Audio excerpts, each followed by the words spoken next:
दुर्गा नदी के किनारे बसा एक गांव फूलपुर। गांव में कुछ 100-150 लोग रहते थे। अंजलि, जो कि पास ही के जिले में रहती थी और 12वीं पास कर चुकी थी, उसके पिताजी ने बेटी को जल्दी विदा करने के लिए उसकी शादी फूलपुर गांव के मुकेश से करवा दी थी।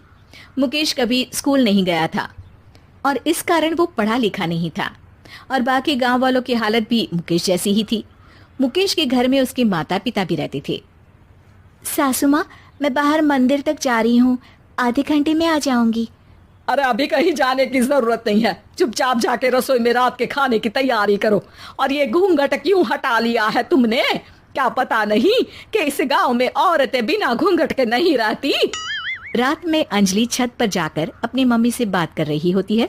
तभी गांव की 3-4 औरतें उसे देख लेती है और दरवाजे पर आकर उसकी सास से शिकायत करने लगती है। और क्या हुआ? अरे छत पे तो देखो, आपकी बहू मटक मटक के किसी से फोन पर बात कर रही है, दिन भर फोन पे लगी रहती है। अरे कल तो मंदिर के पास वो क्या कहते हैं, सेल्फी ले रही थी। शहर की बहू रखना अच्छा शान की बात है, पर देखना इसके लक्षण से ये तो तुम्हारे परिवार को बदनाम ना कर दे।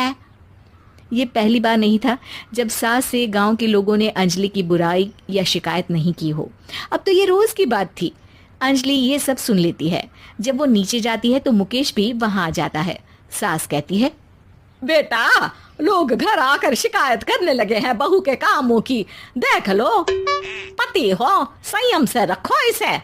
माँ जी, मैं तो अपनी माँ से बात कर रही थी क्योंकि यहाँ कोई बात करने लायक ही नहीं है और अब मैं माँ के पास ही रहूंगी। वहाँ क्या रहना, वहाँ बाहर के लोग तो ठीक है पर घर के लोग भी इज्जत ना दे सके। अरे नहीं नहीं अंजलि, ऐसा नहीं है, धीरे धीरे सब ठीक हो जाएगा, तुम फिक्र ना करो। अरे बस कुछ बोलना ही नहीं है, सर पे चढ़ा रखा है बहू को। सास मुकेश की नरम बात सुन के वहां से मुंह चढ़ाकर चली जाती है। मैं तो कहती हूँ हम दोनों शहर चले जाते हैं। मैं पढ़ी लिखी हूँ, मुझे वहाँ नौकरी भी मिल जाएगी और थोड़े दिनों में आप भी वहाँ कुछ काम ढूंढ लेना। अरे नहीं नहीं अंजलि, हम यहाँ ना गांव का खेत, माँ पिताजी को छोड़कर शहर नहीं जा सकते। माँ पिताजी को कैसा लगेगा और गांव वाले क्या सोचेंगे? ये कहकर मुकेश सोने चला जाता है और अंजलि की गांव वालों द्वारा बुराई का सिलसिला बहुत दिनों तक चलता ही रहता है। लेकिन अंजलि गुस्सा ना दिखाते हुए समझदारी से काम लेती है। बारिश का मौसम चालू हो जाता है। जोरदार बारिश से पूरे गांव में हाहाकार मच जाता है। दुर्गा नदी में बाढ़ आ जाती है और बाढ़ का पानी पूरे गांव की फसल तबाह कर देता है। फसल की ये हालत देखकर गांव वाले निराश हो जाते हैं और बात तो यहाँ तक पहुँच जाती है कि कुछ लोग तो अंजलि को इस सब का दोषी ठहरा देते हैं। अरे पूरी फसल तबाह हो गई, पता नहीं किसकी नजर लग गई है। अरे जब से चौधरी परिवार में ये शहर की बहू आई है ना, तब से ही गांव की शांति चली गई है। इसके कर्म कांड से माँ दुर्गा नदी भी खुश नहीं है। ये सब सुनकर बेचारी अंजलि रोते हुए अपने घर चली जाती है। कुछ दिन बाद सभी गांव वाले अपनी फसल का मुआवजा लेकर अपने अपने घर आते हैं। मुकेश भी 1500 लेकर आता है। अंजलि को जब पासबुक दिखाता है तो अंजलि हैरान हो जाती है। अरे, ये पासबुक में तो उन्होंने 4000 की एंट्री करी है और आपको सिर्फ 1500 दिए। सच में? अरे वो सरकारी अफसर आपको बेवकूफ बना रहे हैं। सरकार की तरफ से हमें 4000 मिले हैं लेकिन बाकी का सारा पैसा खुद ही खा रहे हैं। आप लोग के अनपढ़ होने का फायदा उठा रहे हैं।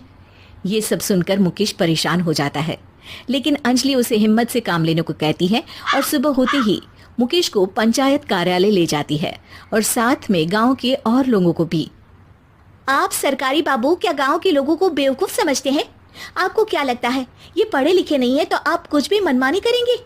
ये बेचारे दिन रात इतनी मेहनत करते हैं, ये हमारे अन्नदाता हैं और आप इनके साथ ऐसा धोखा करते हैं। अरे क्या बके जा रही है ये लड़की, किस धोखे की बात कर रही है? अपने कांड करके नदी माँ को नाराज करके हमारा नुकसान करके इसे चैन नहीं मिला क्या? सरपंच जी, इन सरकारी बाबू ने मुझे बेवकूफ बनाया है और मेरे हिस्से के पैसे खुद चट कर गए। बस ये सुनते ही सरपंच वहां से दुम दबाकर भाग जाता है। पता चलता है कि जनपद अधिकारियों ने गांव के सरपंच के साथ मिलकर सबके साथ धोखा किया है। सब लोगों का विरोध शुरू हो जाता है और आखिर में अधिकारी सब गांव वालों के हिस्सों के बचे हुए पैसे उन्हें लौटा देते हैं और कई दिन तक सरपंच गांव में लौटता ही नहीं। अंजलि, तुम नहीं होती तो हम गांव वालों को तो पता ही नहीं चलता कि ये हमें हर बार बेवकूफ बनाते हैं। हाँ हाँ अंजलि बेटी, हमें माफ कर दो। हम सब तुम्हें बुरा भला कहते रहे, लेकिन तुमने ही आज हमें बेवकूफ बनाने से बचाया है। हमें तुम पर गर्व है बेटी। अब समझ आया कि सरपंच तुमसे नहीं, तुम्हारे पढ़े लिखे होने से नफरत करता था। क्यों ना इस बार हम अंजलि को ही सरपंच पद के लिए चुन ले। क्या कहते हो गांव वालों? पढ़ी लिखी सरपंच। बस पूरा गांव अंजलि के लिए ताली बजाता है और अंजलि की सास उसे खुशी से गले लगा लेती है।